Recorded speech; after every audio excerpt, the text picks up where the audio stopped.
Pinatitiyak ni Pangulong Ferdinand R. Marcos Jr. sa mga kinauukulang ahensya ng pamahalaan ang kaligtasan ng mga Pilipinong mangingisda sa West Philippine Sea. Ito ay matapos ang pambobomba ng tubig at delikadong maniobra ng barko ng China Coast Guard laban sa mga bangkang pangingisda ng mga Pilipino sa Escoto Shoal.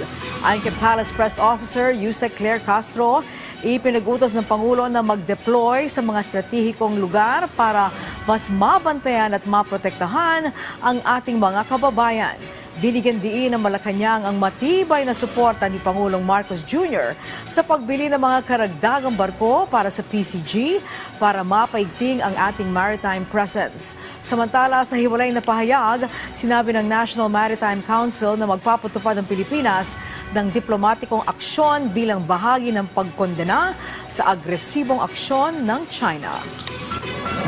Unang-una po nasabi na po ng DFA na kinokondem po natin ang nasabing insidente at nakausap po mismo natin si Commodore Tariela at ang pinagbilin po at ang direktiba ng Pangulo ay unahin ang kaligtasan ng ating mga kababayan, ang mga mangingisda na minsan ay nanganganib ang kanilang buhay.